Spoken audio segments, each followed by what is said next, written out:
Welcome to Tanakh Talk. I'm your host, William Hall, broadcasting live from Kingsland, Texas, USA, with another episode of Controversial Issues with the most controversial rabbi on the internet, Rabbi Chaim Checkmate Coffman. How are you, Rabbi? I'm not sure how true I tried not to laugh, but, it's hard. I'm not sure how true that statement was, but it sure did sound good. Listen, if I was that controversial, then I'd be on someone's blacklist. So I'm still not blacklisted. So we're good. That's funny. So we're good. I look like a blue marshmallow man because it's like I'm wearing a blue shirt and there's a blue screen on in front of me. Come on, maybe you look a little bit like Lucky Charms, no? Oh man, that's crazy. Well, so welcome back, Rabbi. And so we're revisiting this right here. Obviously, the information won't be the same answers, but probably approached differently. Tattoos and circumcision. Of course, the initial one I think we were going to go with was self-mutilation, which has been the claim of circumcision. And I like what you said. I think it's the first time I probably ever heard of it, is that people would say, it wasn't circumcision barbaric? And you said, well, no, because barbarians don't get circumcised. I was like, that's really... You stole my line. Come on, I was about to use it. I gave you credit for it. That's funny. That was a good answer, though. So, all right. Wonderful, wonderful. So I will let you take this thing away, and we will see what you got. All right. It's a pleasure to be here. I got at least another 3 hours to get all this information in, so we're going to see... but of course. Yes, of course. We're going to see how quickly we get some of this information out. First thing, just by way of introduction, there's an obligation, as the Rambam tells us, there's an obligation to guard the body. Right? The Rambam learns Deuteronomy chapter 4, verse 15. See, I'm going to quote a few things here because people always complain I never give sources. So Deuteronomy chapter 4, verse 15, you can look it up. It says, be very careful to guard your soul. Right? So the rabbis, the sages tell us it's such an important mitzvah. They equated it with the commandments to remember of giving the Torah. So imagine a person's on their treadmill, they're exercising. Wow, this is like the giving of the Torah, right? Imagine like all the sweat, all the fats going, it's going down and all that. So guard yourself, greatly guard your soul, lest you forget the day you stood before Hashem your God at Mount Sinai. Right, that's the next verse, Deuteronomy chapter 4, verses 9 and 10. And the rabbis explain, guarding yourself means preserving health. Now, preserving health could be, in some ways, we may call it a four-letter word because, exercise, may not be so in vogue, at least in the Orthodox community, but there's an obligation, right? There's certainly, the Torah tells me, there's an obligation to guard the body. So, the Maimonides says, right, the Rambam tells us that maintaining a healthy body is a way of serving God, right? It's a good way of serving God. And if a person is not healthy, then how are you going to become close to God? Obviously, we have more energy, right? Not like me, but, if you had a lot of energy, you learn Torah better. You think better, right? When a person exercises, you get the endorphins going. You feel, depending how much you exercise, etc., you're going to feel like you're in a different planet. You feel better, right? You feel stronger. You feel like, if I walk up a set of stairs, I'm not going to be huffing and puffing, right? The Rambam says by exercise, right, you exert yourself, sickness is not going to befall you. Strength increases. Someone who is idle does not exercise, right? Even, we're going to say, he has a healthy diet, right? Who cares? He eats healthy foods, maintains healthy habits. All his days will be of ailments, and his strength will be diminished. So if that's the case, according to the Rambam, that even daily life, right? Remember, it wasn't as easy as we have it today. Way back when there was tremendous amount of physical labor. Just washing clothing in general, could take, a very long time, etc. So in our times, right, we have so much technological progress, over here. We don't get much, exercise, at all. So we have to take care of the body, right? That's clear. Taking care of the body is taking care of the soul, right? If I have a healthy body, hopefully I should have a healthy soul, make me think better, also help me get closer to God, right? So there's a direct connection between being healthy, right, and being close to God. Not only that, the Rambam tells me what? The Rambam says that it's like the day you stood before Hashem, your God, at Mount Sinai. So guarding yourself is like receiving the Torah.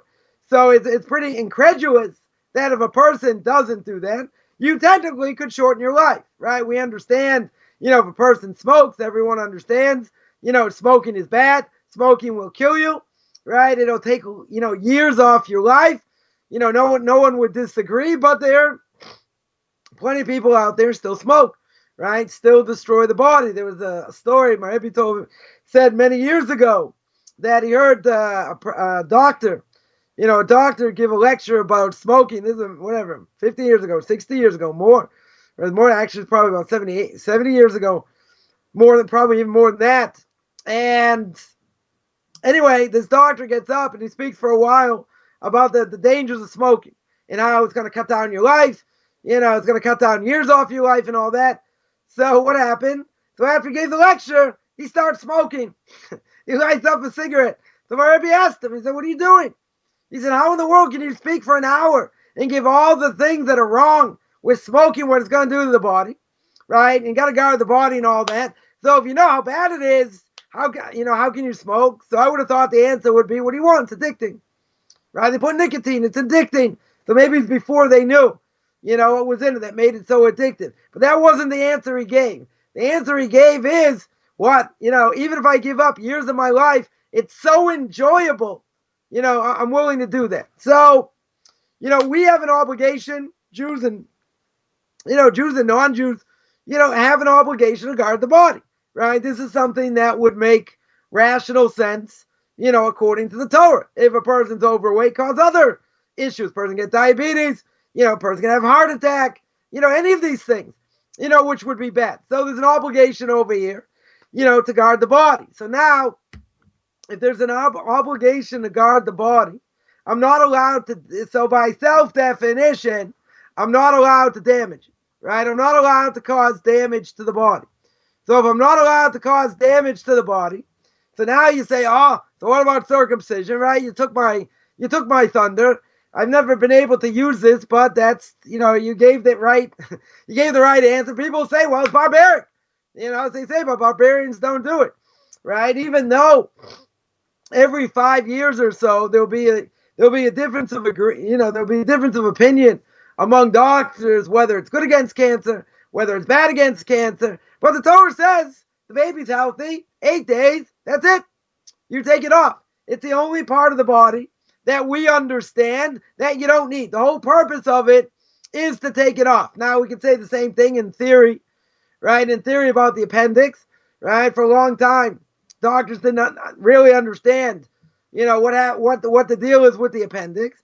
If the appendix bursts, obviously it has to be taken out. It's considered a danger to life, right? But it has some sort of purpose, right? I think they're finding out now, recently, that it has a certain purpose. But for a long time, they couldn't figure out exactly what the purpose of it was. They just knew that if it bursts, you have to take it out, right? But that doesn't mean it's superfluous. It's because science, we mentioned many times, just because science hasn't discovered whatever reason for anything, doesn't mean it doesn't exist, right? So, if there's an obligation to guard the body, right, to by circumcision, this is a major difference. Why? Because even if you tell me it's making a wound, and I'm not allowed to make a wound in the body or cause somebody damage, right? There's a whole order of Mishnah, right? Mishnah, which is the precursor to the Talmud, right? You get the Mishnah in the Gemara, which is a commentary on the Mishnah, which makes up the Talmud. There are 6 orders of Mishnah. One of the orders is about the laws of damages. Plenty of tractates, many laws about causing damage, either to yourself, to others, whether you were negligent, you weren't negligent, whatever. A lot of different things, a person has to be aware of, by causing damage. So if causing damage is so important, right, and is a Torah prohibition, so I have to be careful. I have to be careful with someone else's property. And I have to be careful also with someone else's body. Now, it's going to depend obviously, how you did it, what your intention was, were you careful, you weren't careful, depending on what the punishment will be, right? But there's an obligation over here to guard the body. Now, the question is, how far does that go? So we saw, according to the Rambam, guarding the body means I have to take care of it. I have to exercise. Now, it doesn't mean, I have to, exercise could be idolatry also. There are people who exercise hours on end. There are people that, eat macrobiotic like they're very into this, but they make it into something that's idolatrous, right? So, it's like, that's their main thing. Go to the gym, come back from the gym, go back to the gym. All these things in order to build up the body. I read an article once, about somebody, and his schedule was crazy, right? It was an actor very much into fitness, and he had like an absolutely nutty schedule. He'd get up at like 3, 4 in the morning, do this amount of exercise. He ate a certain amount. He slept. He went back to exercise. Whatever, all these different things. It was all revolved around one thing, right? And that was quote unquote taking care of the body, right? But there are limits over here. Do I have to take care of the body so much, that I only have to have 1 ounce of body fat, right? Or, a couple ounces of body fat. I have to be so trim, so fit. I have to, look like Lou Ferrigno, whatever, look like the Hulk. Is that how far it goes? I have to guard the body to protect it, right? I have to have my heart pumping, get the endorphins going. What's the whole purpose? It's not just so I can, look like the Incredible Hulk. The purpose is to draw myself close to God, is to get the body going. Once I get the body going, it helps me think clearer, right? Even if a person walks, a person can walk a mile, a couple miles, power walking, whatever, all these things are good. So when it comes to damaging, right, causing damage to the body, that's going to be forbidden, right? Now, again, if a person damaged someone else, there's going to be a whole question. What the level of the damage is, how he did it, why he did it, all these different things. So now when it comes to circumcision, we mentioned that there could be a disagreement of opinion among the doctors, right? Every so often, right? Every number of years. And the answer is we don't care what the doctors say, right? It's good against cancer, it's bad against cancer. What does the Torah tell me? Torah tells me it's an obligation to take it off. Now, some people would say, well, isn't that damaging the body? Right? And the answer is if it's a divine command, right? We have to remember, if it's a divine command, we understand that the Torah is true. God gave the Torah to Moshe. You can watch, a bunch of videos we spoke about proof for God's existence, why we know that the Torah is true, right? A lot of different proofs we gave. So without going into all that, we understand if that is true, and God says, okay, a male child has to take off the foreskin because it has no other purpose except to take it off, right? So on the 8th day, if the child's healthy, even on Shabbos, right, it supersedes Shabbos over here if it's done on the 8th day. If let's say it got pushed off, the baby was yellow, right? The baby was yellow and you can't do the circumcision.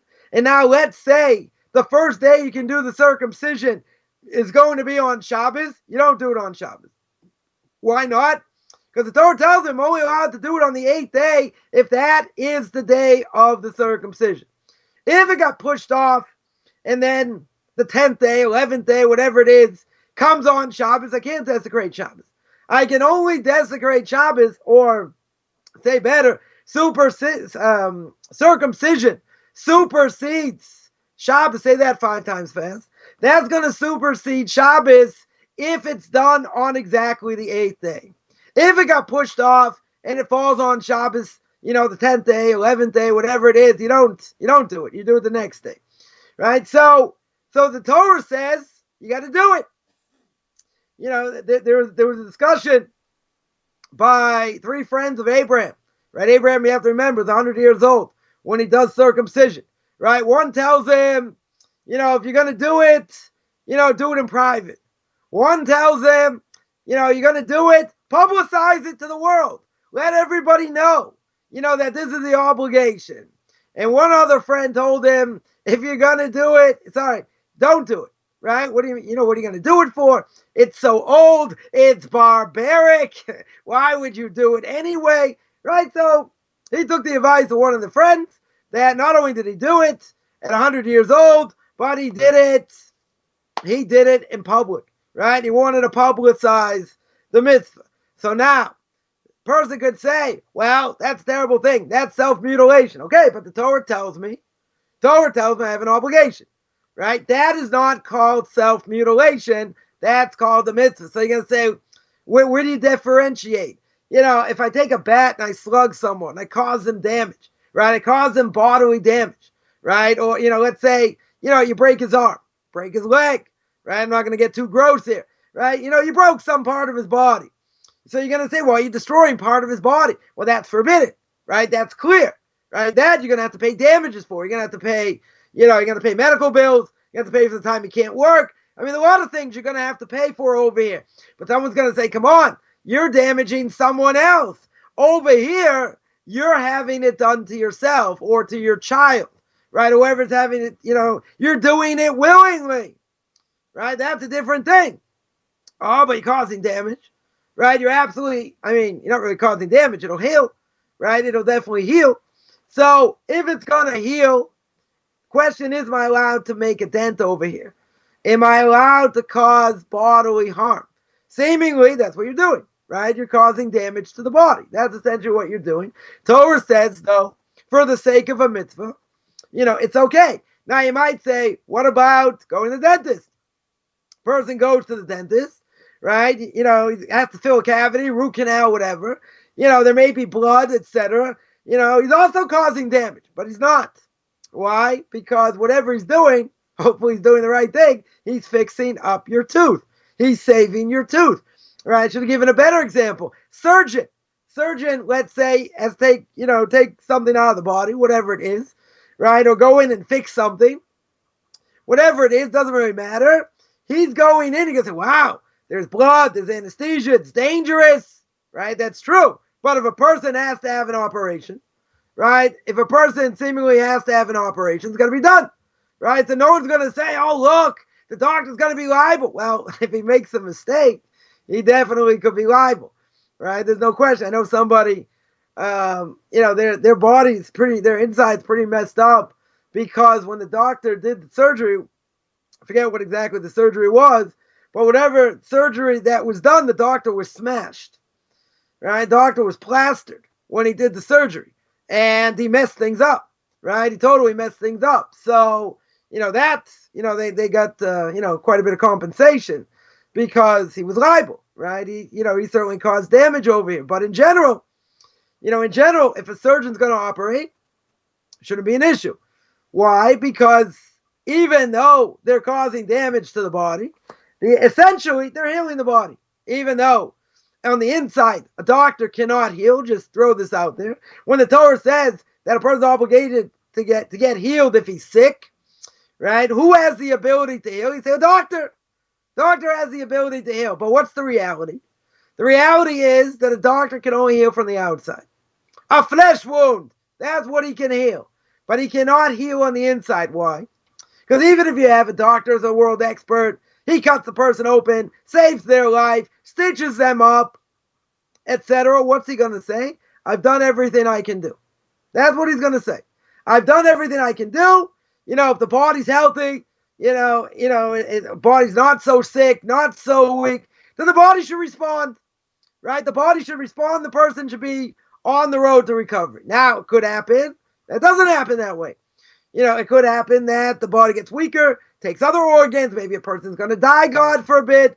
But we have an expression here in Israel. The surgery was successful, but the patient died. You can have that. Surgery could be successful, but body didn't heal. Other things happened. There was infection. I had a friend of mine that had to have a transplant of the lungs. He had to have a lung transplant. And the surgery was successful, right? Nonetheless, what happened? He got an infection in one of the lungs. That he didn't pay for. He didn't bargain for. So what happened? The infection in the lung killed him. That's essentially what happened. So the surgery essentially was successful. It wasn't something they could sue for. It was something something microscopic. They missed. I don't know exactly how, but surgery was successful. The patient died.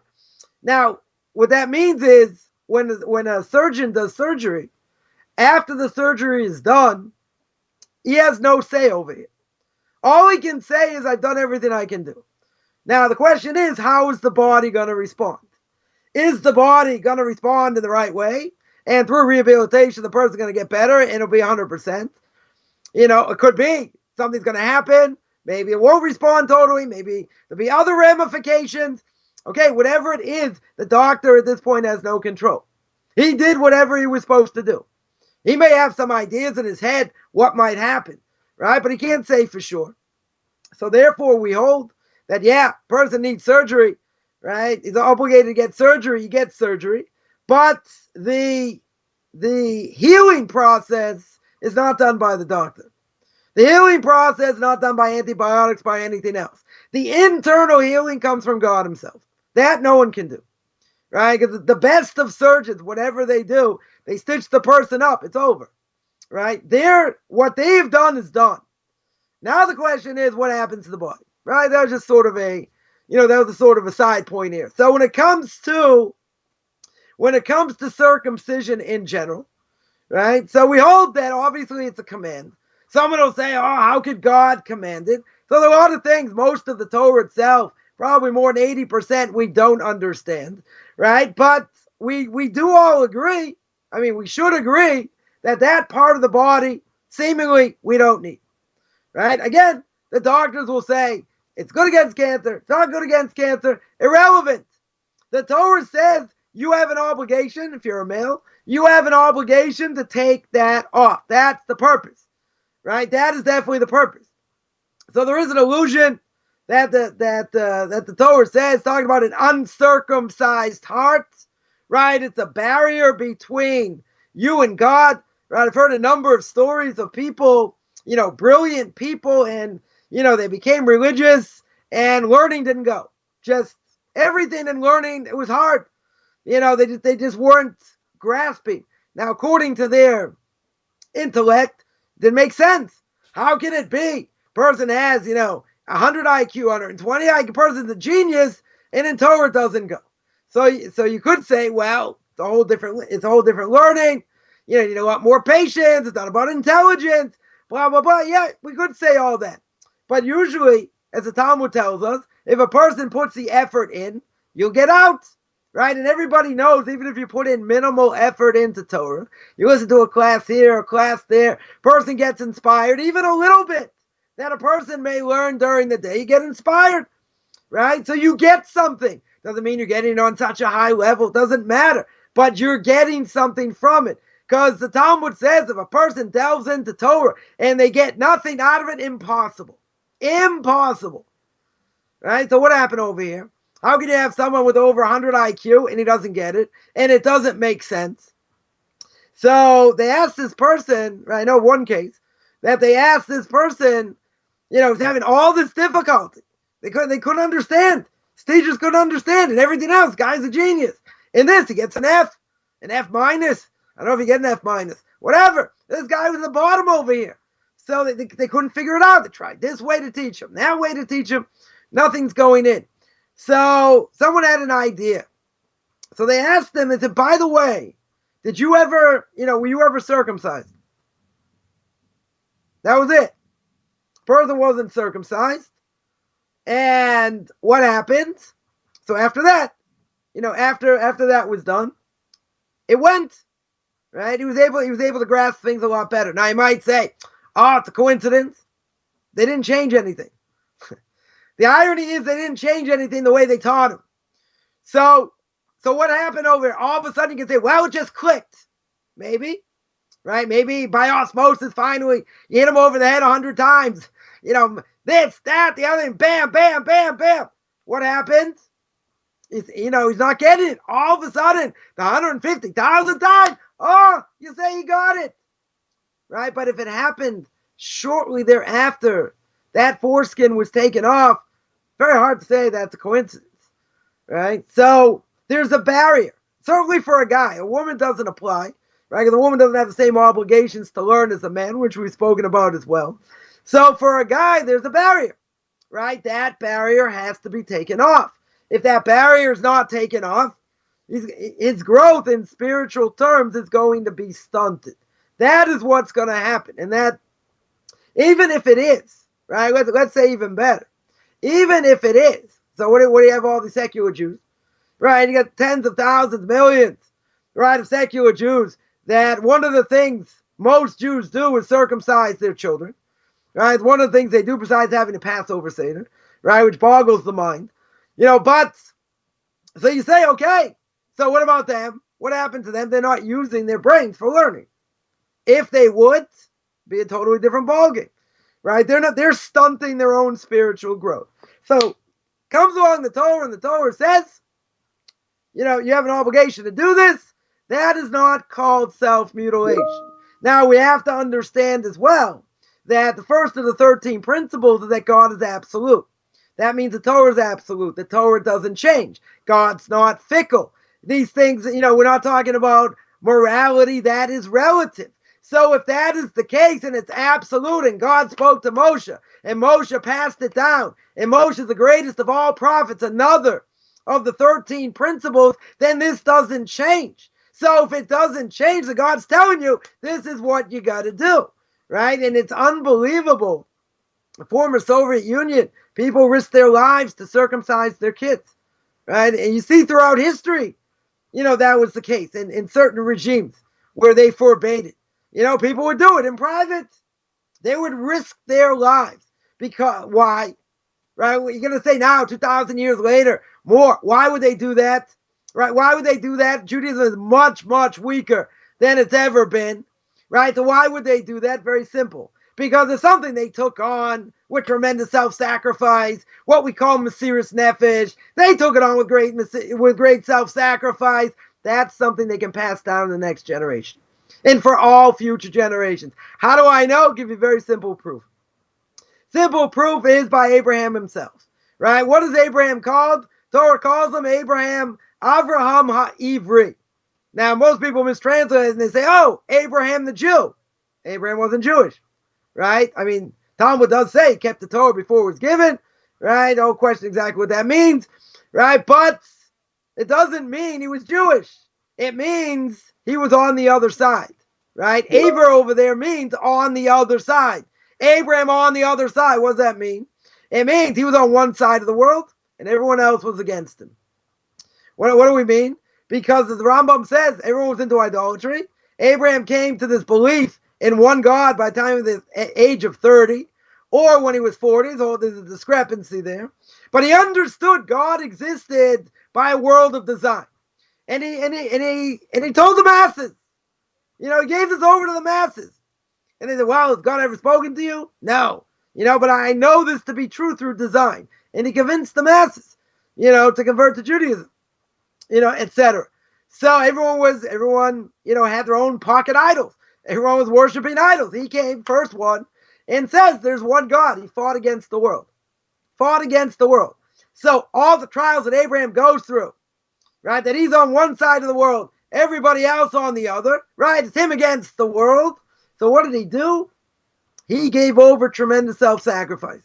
That tremendous self-sacrifice for the sake of God is what? He was able to pass that down for all generations. The reason that we're able to fight in our own things, to fight for our own religion, whether it's by Jews, whether it's by Noahites, doesn't really matter. It's because everyone goes back to Abraham. Abraham, the father of all nations, right? Abraham gave that into the world. Now, if he wouldn't have given that self-sacrifice into the world, how would we ever be able to stand up to temptation? How would we be able to stand up to everybody else? Everyone's saying, idolatry is okay. This is okay. This is rubbish. Why would you believe in it anyway? All these things. He stood up against the world. And I've had many people tell me, it's like, wow, look what you fought against in your own life. You are Abraham. I'm like, you got to be kidding.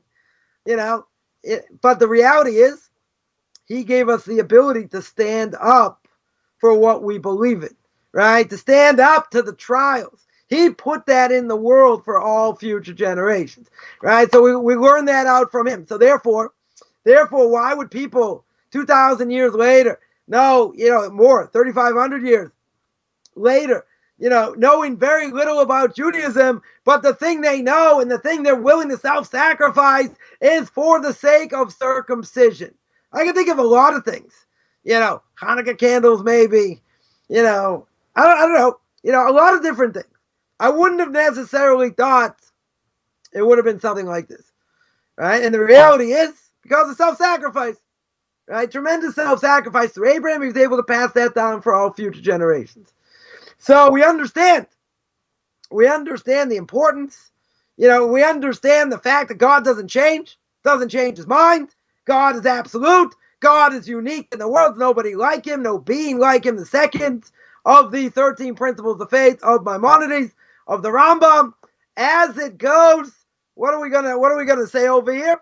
We're gonna tell you that since God doesn't change and nothing changes, circumcision's been the same. Right? And that's going to be passed on. That's a sign between God and the Jewish people. One of the signs. Right? Now, what about a non-Jew? Can a non-Jew do it? Could do it. Does he have an obligation? No. Certainly not. It's a sign between God and the Jewish people. Right?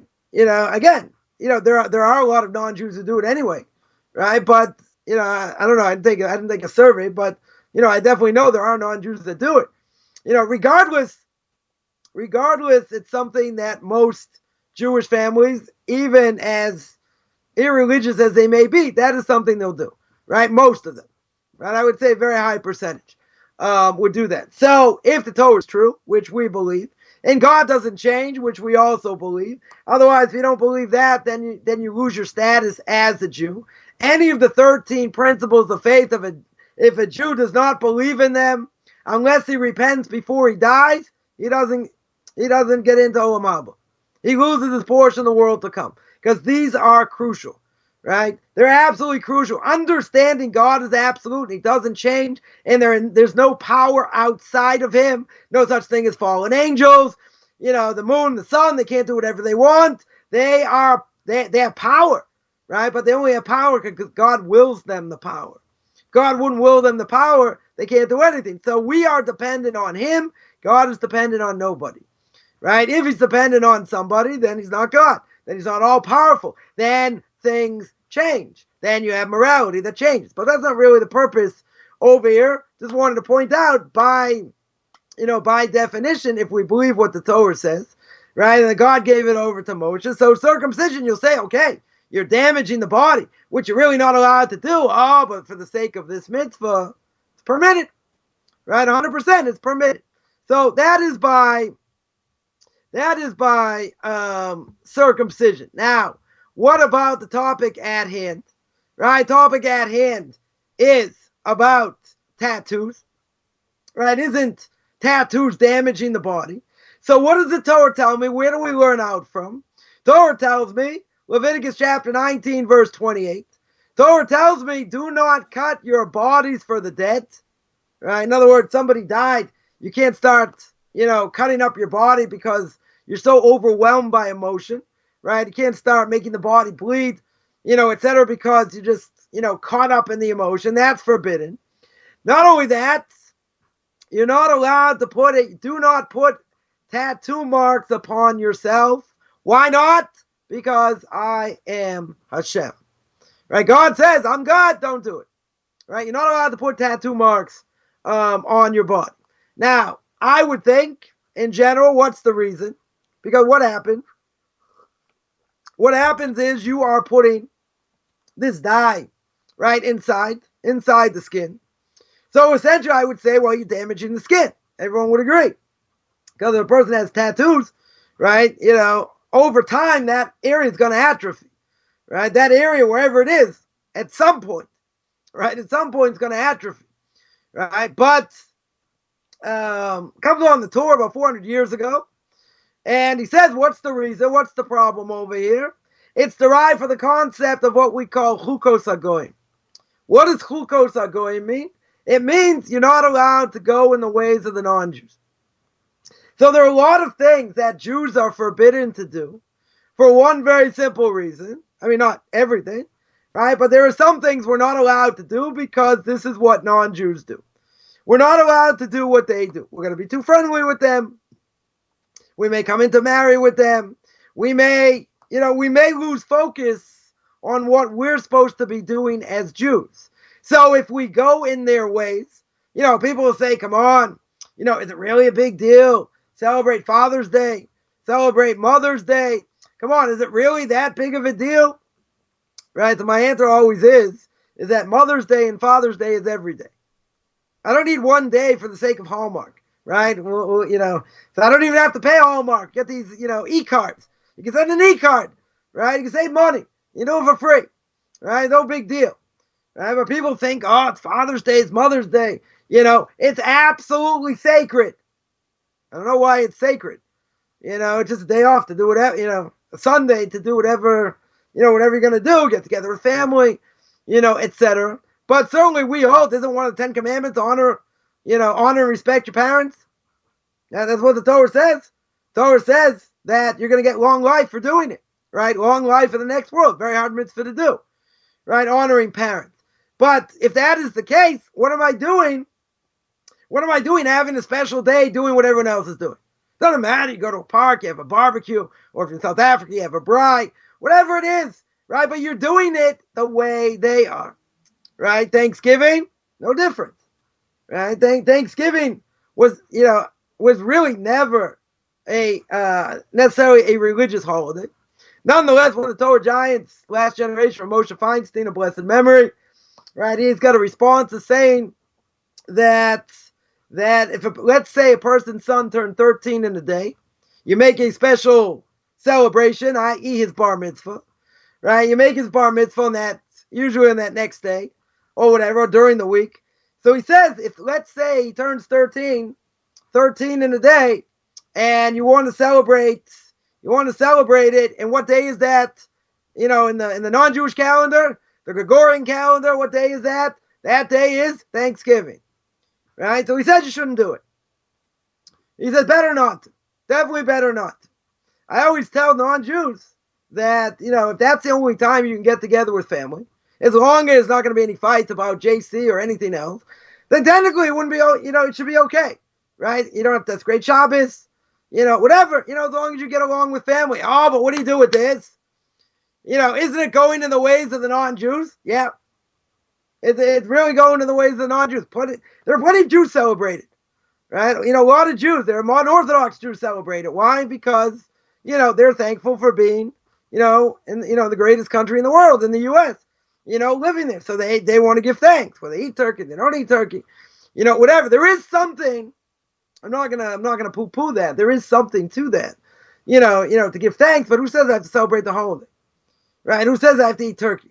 Who says I have to watch football or whatever order it is, right? But essentially, even if it's not a religious holiday, which really it isn't, right? I mean, Rav Victor Miller, a blessed memory, one of the Torah giants of the last generation, he held clear that it was a religious holiday. Very hard to say, right? Very hard for me, disagree over here, but doesn't seem like it was a religious holiday. Nonetheless, this is going in the ways of non-Jews, right? Same thing as the Talmud says, going to their attractions, circuses, going to their coliseum, right? Seeing people get eaten up and all that, roller derby. I don't know, roller derby still exists.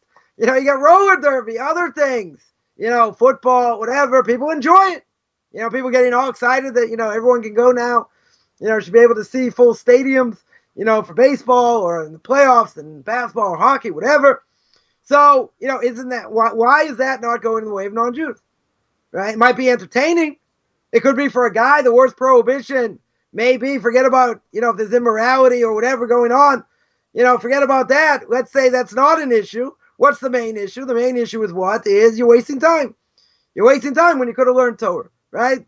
But still, it's fun, it's enjoyable, but it takes you away from what God wants you to be doing.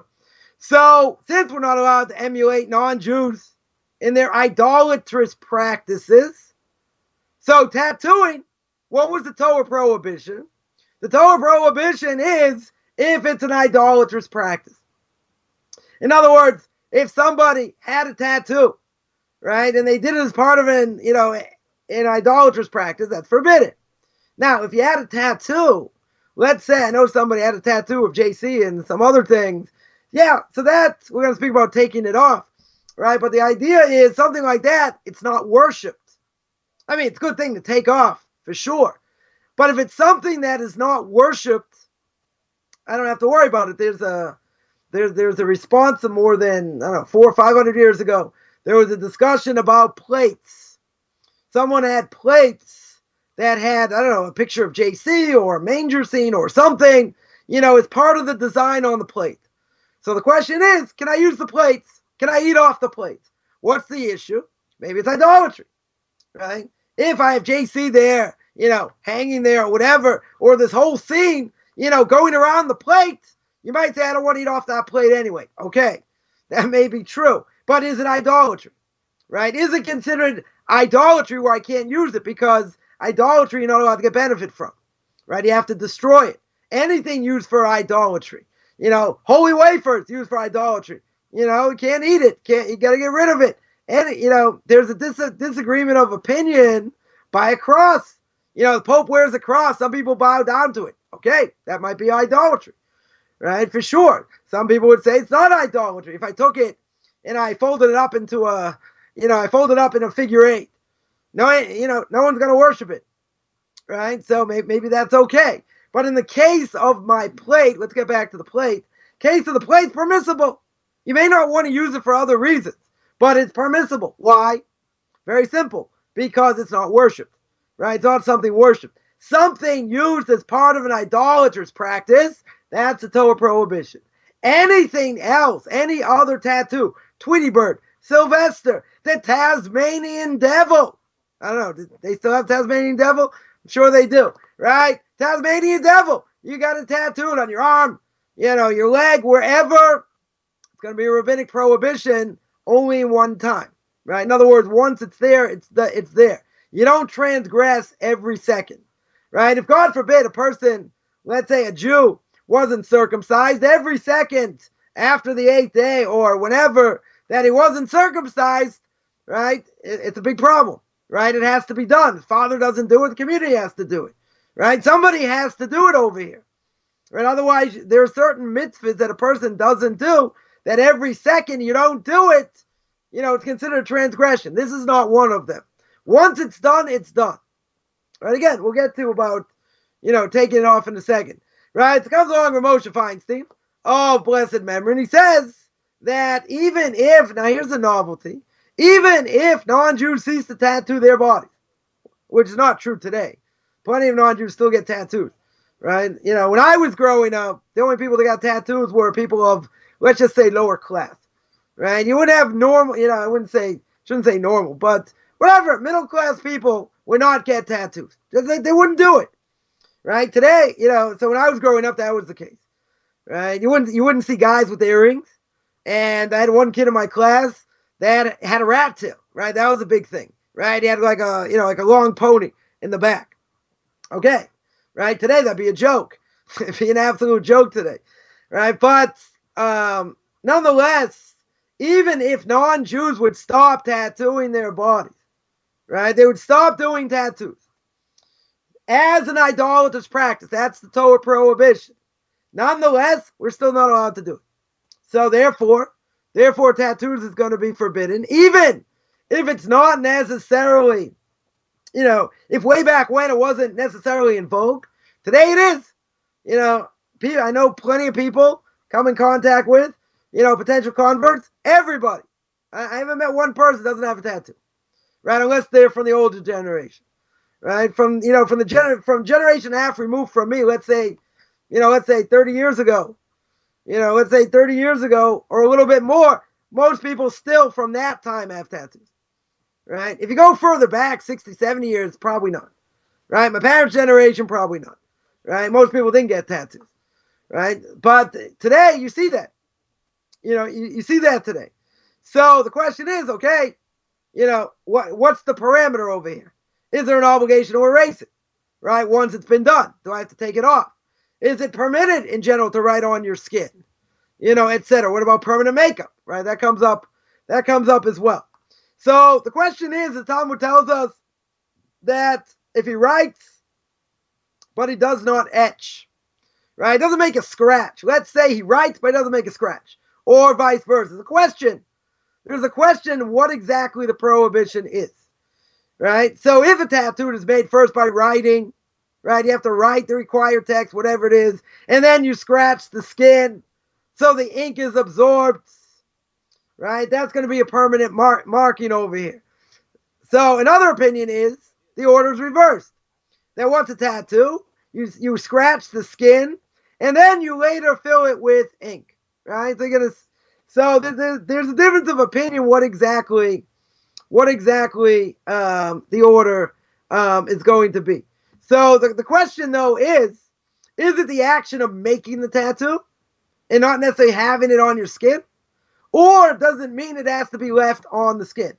In other words, if I make something that doesn't penetrate the skin, right? Let's say you got these, they have these like kid tattoos, right? You stamp it on your hand, but it doesn't go in the skin, right? You just, you wash it off, etc. Now, it could be, according to one opinion, that might be forbidden, right? Because what are you doing? Because you're making something over here, even if it doesn't go on the skin, right? That's the whole question, right? If it doesn't actually go into the skin or not, right? In other words, maybe it's just a problem. Maybe it's just a problem having it on the skin, not necessarily in the skin. So therefore, significance of the order is going to indicate the prohibition, right, of making this tattoo, not the actual presence of the tattoo on the skin, right? So if the sole problem is what, if I scratch the skin to put the ink in, then that certainly should be certainly could be an issue as well, but maybe not, right? Maybe that's not, maybe it's only making the mark is the problem, right? But really, according to other opinions, once the ink goes in, that's really the issue. So now we have a problem. A person has a tattoo. A person did it. Am I allowed to erase it? Right? In other words, you already transgressed. Transgression done. Right? So now, person feels bad. Years later, they're becoming religious. They don't want this tattoo. Kind of looks funny, this Tasmanian devil all over your back, or on your arm or whatever. Right? So, this happens by Bali Tshuva, people who, Jews who return to Judaism, who have tattoos, etc. They got them tattooed, as they would say when they were young and dumb, and now they want to do something about it. Do they have an obligation to erase it? Right? So one opinion is that if you take a tattoo, you erase it, let's say, on Shabbos. Right? You erase it on Shabbos. That what is erasing doing over here? You're not allowed to erase on Shabbos. But if I erase on Shabbos, I'm fixing up the tattoo. I'm getting rid of it. Right? I'm rectifying the tattoo. Right? I'm cleaning the skin. Getting rid of this. Right? So maybe that would be, considered okay. Because it's not right that the tattoo should be on a person's skin. Right? You don't want it. You're not interested, in it. So others learn that it could be, you take that off on Shabbos, that'd be forbidden. Right? That would certainly be forbidden of erasing. Right? Nonetheless, the question is erasing the tattoo, is that obligatory?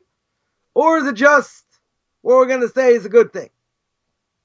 Right? So one opinion is that removal of tattoo, he doesn't see it as an obligation, but it's inappropriate to leave it. Right? So somewhere in the middle. You don't have an obligation to take it off, but you know what? Really not so good, that it's there. Why? What's the reason? Obvious reason is that tattoo is a reminder and a mark of a person's previous skin. So therefore, if he has it removed, it's certainly a good thing. You don't want to have a remembrance of it, right? But nonetheless, there's no full obligation to do so. Another opinion holds that you're not required to remove it, and if a person who has it does not it doesn't transgress the prohibition of causing oneself an injury. Right? That's what my Rebbe holds also. In other words, what happens? used to be that if a person took off a tattoo, it's going to leave a scar, right? You're absolutely going to leave a scar over here. You're causing a wound to the body. That you're not allowed to do, right? Then you might say, well, over here, it's a rectification. Since it's a rectification process, if I leave it, right, sorry, if I take it off and it leaves the wound, well, the skin is being fixed. The ink in the skin is coming off. Even if it leaves a scar and it leaves the wound, better to have it taken off, right? You don't transgress. What would be the issue? You transgress the prohibition of causing oneself an injury, right? So my Rebbe holds, again, I have to find it inside, but if I remember correctly, he said it's still better to transgress this prohibition than have this tattoo on you.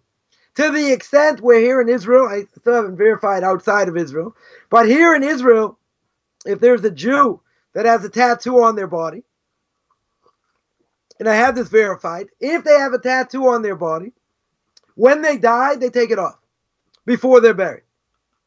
I don't know if they use some sort of, I'm not going to say it's a cream, I don't know if they burn it off, I don't know exactly what they do.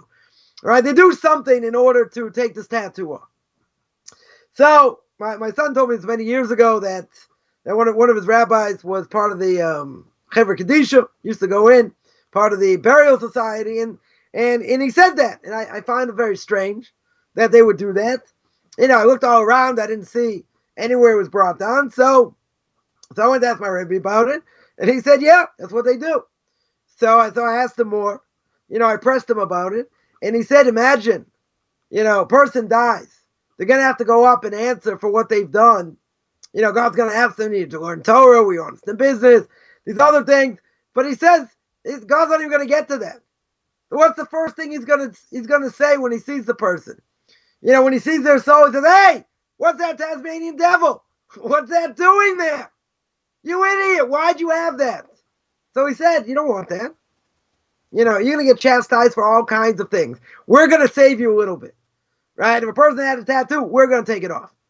Right? We're going to rip it off over here. We're going to rip it off, whatever. They're going to take it off to make sure that you're not going to get zapped for that. Right? That's going to be pretty bad. But even if a person was alive, even if they were alive and it's going to cause them an injury, it's still better. Let them cause an injury. Right? Let them cause damage to themselves rather than still have the tattoo. So I know somebody, it didn't happen in the end that this person converted, but they had a tattoo. They got a tattoo, and on the tattoo it says G-O-D. Now, G-O-D, according to some rabbinical opinions, i.e. God, or I want to say in German or in Yiddish, Gott, right? Nonetheless, does that name have holiness or not? Right? That's the question. So I went to ask my Rebbe this question. He's like, wow, when you're non-Jews do something, you do it right. I said, I know. So what's the answer? Right? So he said, first of all, there's a difference of opinion. If the English name of God, i.e. God, does that have any holiness? Right? Some say it does have holiness. Some say it doesn't. But there's another issue. The other issue is, even if you say it's got the name of it's got holiness, don't have a Jew take it off. Have a non-Jew take it off. Because erasing God's name by a non-Jew is okay. That's not prohibited for non-Jews. All right, so in the end, even if it's not an obligation, right? It's not an obligation to take off. What do we see? We see a number of opinions here that say that even if you're going to take it off and it leaves a wound, better to still take it off. You don't want it. You don't want that. You don't want that reminder. Even though I heard someone say, I can't imagine the person was, a real rabbi or not. He told the potential convert, he said, you should leave the tattoo on. You should leave the tattoo on like a red badge of courage. Like, you should never forget who you are. So I would have said, well, if you were Chinese, or black or Hispanic, and you look in the mirror, even if you converted, you still look the same. That, it's not going to change. So, every time you look in the mirror, you say, okay, I'm a Jew, I'm a convert, and all that, fine, right? But to say that I'm going to leave this as a red badge of courage, person's an idiot for saying such a thing, right? An absolute idiot over here. Imagine the guy goes to the mikveh, he's got tattoos all over his body, or, a number of them. Imagine, he goes to the mikveh on Friday, to purify himself, and he's got this whole thing down his arm, or down his stomach, or on his back, and people sort of looking at him. It's like, don't worry about it. My rabbi said it's a red badge of courage. If he's a Reform rabbi, fine. I don't have any complaints over here. But it's idiocy. If you can take it off, take it off. Right? Why in the world you still want to have that on? Right? It can't be expensive, can't be painful. Now they do a lot of it, they do it by laser. Right? A lot of it's done by laser. So even if it's done by laser, you're not going to have this issue. You're not going to have this issue of leaving a scar. Might be expensive, but you're not going to have that. You're not going to have that issue, right? So getting a tattoo over here, right, seems like it's a good thing, to take off. So no question here about writing, about scratching. If the prohibition's by scratching or putting the ink, which one comes first? There's another issue, right? We'll mention. And that is, what about permanent makeup? Right? Permanent makeup, a woman, let's say, puts this dye, whatever it is, into her eyelids. Right? It sounds pretty painful. I can't say I've done it, but I can't say I know anyone who's done it. But there's a question over here. If that is done, what's the purpose? So she wakes up at 3 a.m, she's got her makeup done, right? Her eyes are done. Right? So, according to this, let me go back one step. Even if a person had a tattoo, man has a tattoo, woman has a tattoo, for the sake of going to the mikveh for conversion, or for a woman, every few weeks or whatever it is, that's going to be with her husband, going to the mikveh is not a problem. Why? The only issue would be, is it a barrier between the skin and the water? If it would be something that's a barrier, to the water, where the water's not going to get in fully and all that, okay, for sake of conversion, for sake of a woman, maybe it's a problem. And the issue is, it's not really a problem at all. Why? Because that is already considered part of the body, right? In other words, it's nullified to the skin. It's really part of the skin. So now this dye, whatever it is, probably kill you in the process also. Whatever this dye is that's there, it's part of the body. That's it. If it's part of the body, then it's not going to be considered a barrier. So there is a question over here. Is permanent makeup considered like tattooing? Some say that it applies to even pictures, colors, or maybe it's even writing letters over here. Some say it's even has to do with marking, right? In other words, it just includes the color, by itself, but that probably wouldn't be enough, for us to rely on as a leniency. There are several authorities that say you should be stringent. Why? Why should be stringent by permanent makeup? Because what are we concerned about? Concerned about tattooing, right? Maybe it's the same issue. Maybe it's the same issue as tattooing over here. And therefore, since it has to be scratched in, then it could be the same thing, right? And there are a number of rabbinical authorities hold that. Others hold there's room for leniency if there is if there's a need. If, let's say, a young woman, had a scar on her face or something like that. Let's say caused her great anguish, or something like that. Then that might be, room for leniency. I can tell you, I asked my Rebbe this many years ago, and he came out and said it was all right. Right? And the only issue would be going to the mikveh. And again, it's not an issue. Right? That's not an issue because it's not considered a barrier. So he would hold that's okay. Some are stringent, and hold it's forbidden. One last thing here, because I know you're going to give me another 20 minutes. The one last thing is, what about body piercing? So body piercing is definitely causing pain to the body, right?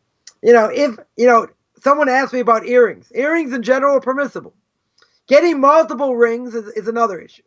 right? Getting, multiple earrings, would be another issue. But simple earrings that a woman wears, one hole in each ear, not a problem, right? That wouldn't be a problem according to anybody. The issue is piercing other parts of your body. I know a guy had a tongue ring. I can't even imagine how painful this is. He once told me that, when he used to drink, hot coffee, whatever, like burn him. Anything hot would like burn him. I was like, yeah, it serves you right. So I was once in the registry of motor vehicles, in the States, and someone came in, and this person, I think, had just about most places on their body were tattooed. It's something you couldn't miss. Eyebrows, nose, probably tongue. I didn't really notice. I wasn't really, looking multiple in the air. And I wouldn't be surprised with other parts of the body, right? Body piercing, and forget about earrings. Any other part of the body, even though someone's going to say, hey, Rivka, Rebecca, she also had a nose ring, right? We don't do it today. Right? Could be that's going in the ways of non-Jews. Women, though, certainly in the Orthodox world, we don't do it, right? It's not done. So any other body piercing, what are you doing? You're causing damage to the body. That's what you're doing, right? You're essentially, so that therefore you're not allowed to. Now, you'd have to come up with a really good excuse why it's okay. Somehow, maybe we could be lenient somewhere, and say if a person really needed it, but, I mean, why in the world would you need to pierce your eyebrows? I don't know. Why would you need multiple piercing in your ears? I think one piercing should be fine. Your nose or other parts of your body. Heard of people getting belly button pierces, other places. I mean, it's kind of nuts, but okay, people do it. It's done. It's for sure done, right? But certainly, according to Torah, be forbidden, right? Very simply, be forbidden because you're causing damage to the body, right? That is no question. And for a non-Jew, it's also forbidden, right? It certainly should be forbidden. Why? Because who says you're allowed to damage your body, right? Maybe say it's the way of the world. People do it anyway. It's not really that much damage. I don't know. I think I don't. If you were to ask, if you say this is a natural thing according to the Torah, does it make rational sense? Well, you say today it does. Because a lot of people do it. I think a lot of people do tattoos. They do a heck of a lot more tattoos, I think, than body piercing. Right? I didn't look up statistics on that, but my gut feeling would be that body piercing probably not done by so many people. It's not going to be a high percentage. Tattooing, I would think most younger people today, guaranteed everyone has tattoos, right? I'd be shocked, if there would be a significant amount of people, in their, 20s and 30s that did not have tattoos today. I'd be absolutely shocked, if that was more than like 40%. That would like be shocking to me. I think it's much, much higher. That people have tattoos because, it's a cool thing to do. You get it on your arm, get it on your leg, get it, somewhere else. I'll just end with the story. I know somebody that, as the saying goes, he lost the bet. What did he have to do? Whoever lost the bet had to get a tattoo of a fireball on their head. Now, I can't even imagine how painful that is. Now, this guy was a big guy, had a big head. He was whatever, he's a big guy, 6'5", 6'6", about 250 pounds more, about 270 pounds, let's say. I can't even imagine, right? He must have been stoned or plastered or whatever in order to get a tattoo, a fireball. Imagine getting this thing on your head, through the skin of your scalp. I can't imagine. I mean, you're not gonna get knocked out for that, but okay. So there are crazy people out there. But most people, I think, have tattoos, and, as we stated before, going in the way of non-Jews, it was done for idolatry, right? For idolatrous purposes. That's the Torah prohibition. Everything else really is rabbinical. But again, it's an issue of going in the ways of the non-Jews. And that is whatever. We only hit part of it, right? But that is a very, very big subject, of what I'm allowed to do, not allowed to do. Even for the sake of family, family peace over here, like going for Thanksgiving. Can't go for December 25th, right? You can't go for Easter. You can't go for any of these things. You can't go on Shabbos, right? So Thanksgiving makes the safest place, right? Makes the safest place to go. But what about going the ways of non-Jews? An issue, right? There are a lot of issues. It's a multifaceted, question that in the secular world people wouldn't even give it an afterthought. What do you mean? Of course they're going to go to a ball game. Like, what do you mean it's forbidden? How could it be forbidden? Like, why would it be forbidden? Besides being a waste of time, because you're doing what non-Jews do. It's like going to the Coliseum. It's like watching, slaves being thrown to the animals. That's what it's like. Okay, you're not going to say competitive sports like that, whatever. Okay, right? But, there is a big issue. Talmud speaks it out and says going to these things absolutely forbidden. So they say, okay, there was killing there, other things. So the best thing we can say is, well, maybe it's a waste of time, but you're not going to get values. You're definitely not going to get Torah values, most likely, any of these things. But again, it's a multifaceted question, because I know you're not going to give me another half an hour to speak about it. So did you feel the air getting really thick or something? That I know, and of course, my name That's isn't funny. Singer. So I'm just going to stop there, and we'll call it a day. You felt the air getting really thick, right? Is that what it was? I was like, why is it getting hot in here? By the way, after listening to you, I think I'm going to get a tattoo of a tattoo. I'm just kidding. No, get a tattoo where it says, I'm not allowed to have this. And plaster it right here.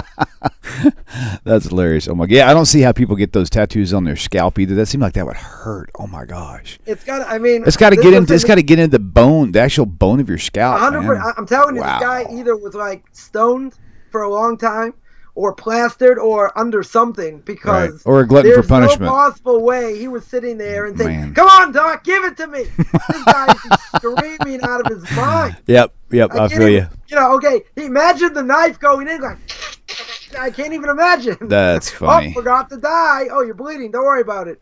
That is hilarious. Well, I'll tell you what, Come on. Don't I just covered Jesse you up. Body and Predators? Like, hey, man, I was trying to show bleeding. you what like, I was doing. I don't got time to bleed.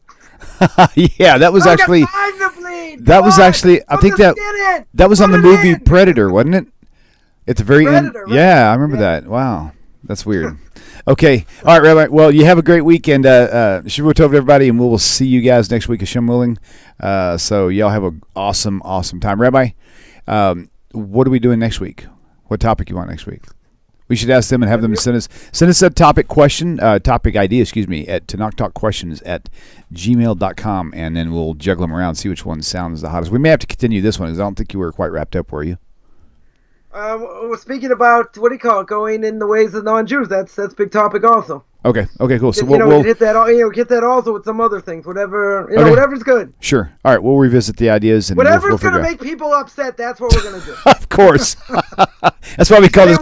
And I can tell you and I are very good at this. Hey, that's why this show is called Controversial Issues. These are our job is to bring up topics that no one else wants to talk about, but they need to be discussed. So listen, that's we the have whole reason. A few more weeks. We're going to have a special thing. We're going to hit number 100. We're going to actually have 100 controversial issues. Isn't that crazy? That absolutely boggles the mind. I've known you that long. Yeah, I know. And the fact that you've blown up my system 3 times already still scares me. We are the champions. All right. Well, you guys have a great week, Rabbi. We'll see you. Shalom, everybody. Peace, and we'll see you on the other side later.